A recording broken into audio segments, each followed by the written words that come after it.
Yeah, my name's Ben. I originated in Wales, been down here about 14 years, been busking for 13 years, been, I'd say, playing live in pubs and things for about 10 or so, and yeah, been playing guitar since I was 11 years old, so yeah. Sure as the wind blows again, it brings the rain that hits my face at night.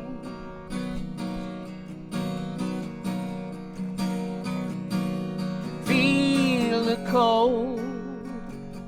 I have a little fiddle with other stuff, but guitar's my main love. Yeah, I remember buying my mum bought me my first one, but we had this ugly thing up on our cupboard. My dad was going to give it to someone and I thought, nah, I'll learn to play. I mean, my dad, when we were young, used to listen to a lot of stuff like Bowie, The Doors, all that type of stuff, old stuff, Love, loads of old bands. So it was all that sort of stuff, but mainly sort of Jim Morrison and David Bowie were probably my two biggest influences growing up.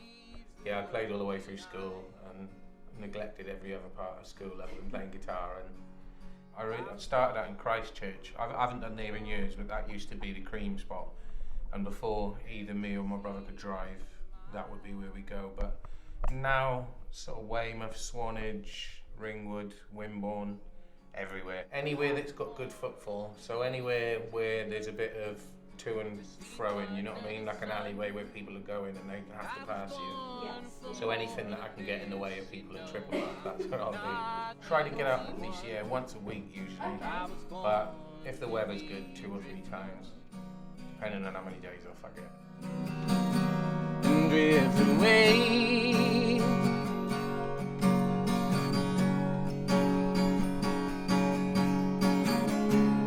As the crow flies.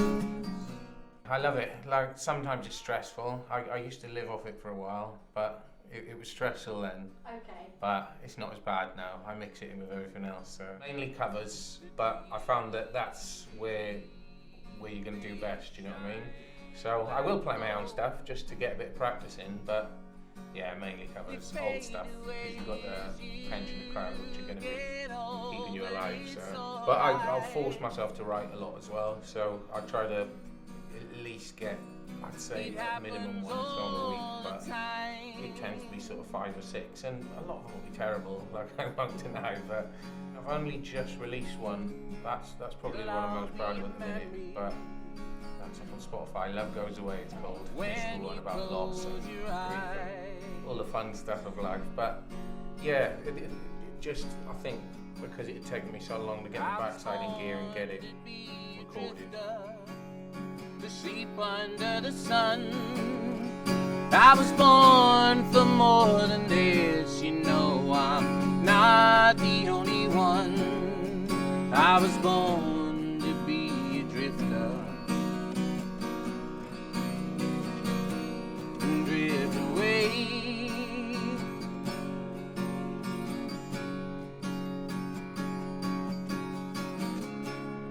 As the crow flies, I'll be gone again.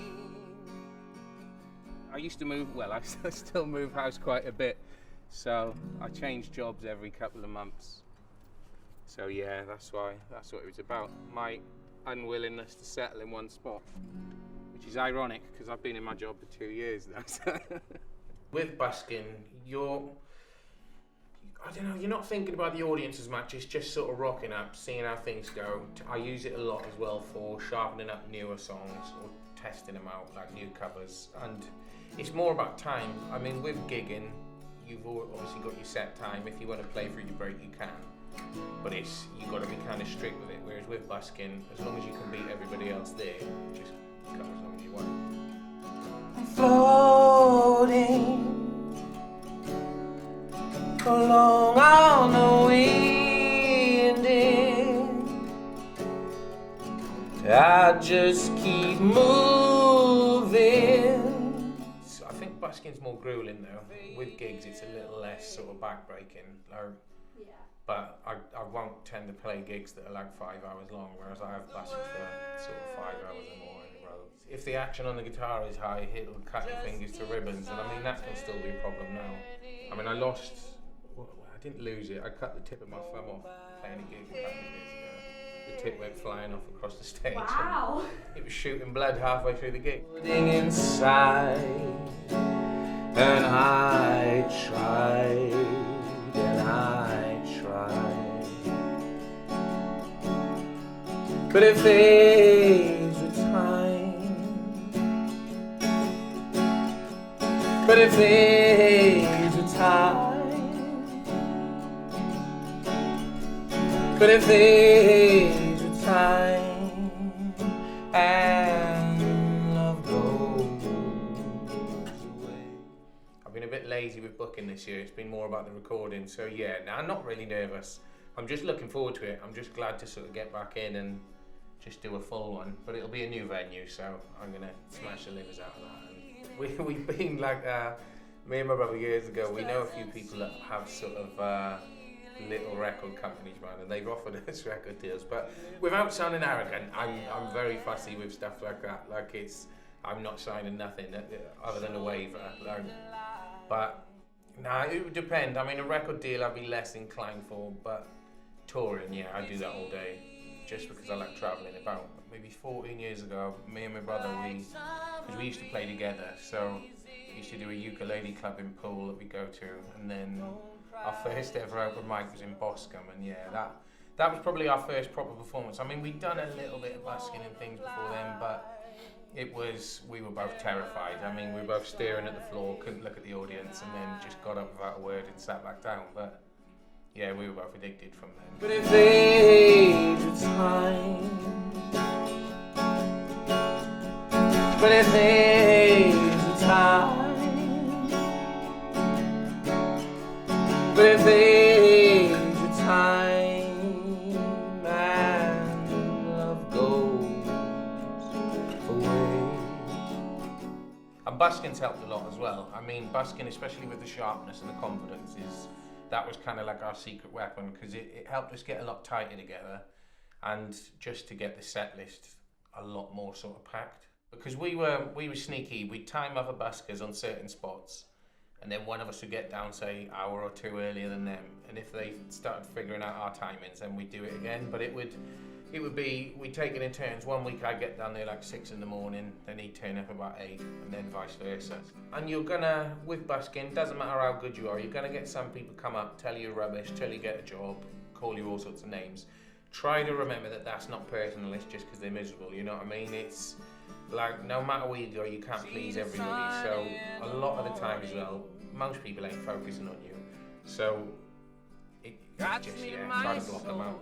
I'm not going to say imagine them naked, because blinking hell, man, some of the people in Christchurch wouldn't want to see naked in a million years, but nah, yeah, just try to swallow it down and block it out, because eventually you'll get over that, you know what I mean, and the anxiety will be gone. So literally just setting up to busk, and I used to work alongside a lot of other buskers, you know, like if they want the spot and I'm ready to go, I'll move on.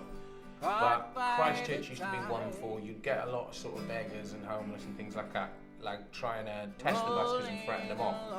Yeah, there's a lot of stuff you wouldn't want to say on camera that you see on the streets. So it's been more positive than negative, I'd say. There's been a lot more sound people than there has, like, you know, bad people. We had some really lovely regulars, and like we got to know a lot of people through busking there, and I think there's still 1 or 2 people I'm still in touch with now, but even if I'm out busking again, you'll see people that were there from day one, and they'll still come and chat to you. And I've had sort of clients in the barbershop then through busking that have sort of followed me into there.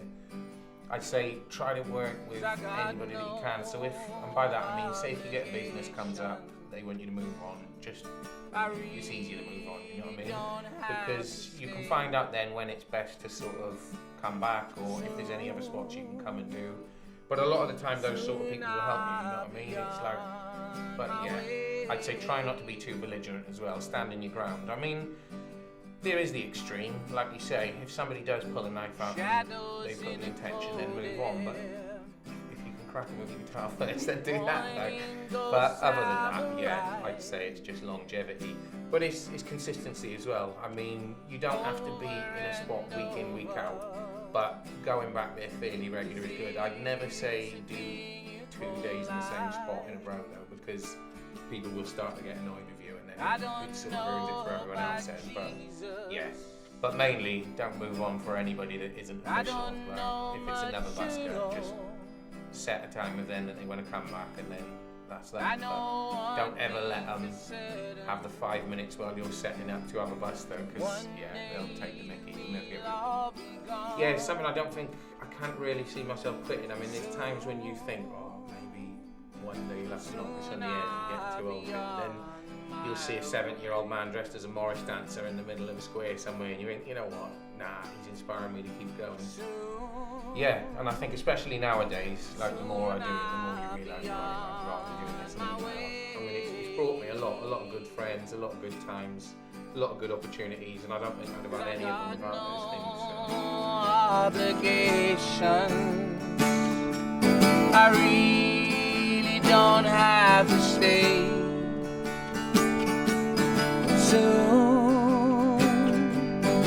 Soon I'll be on my way.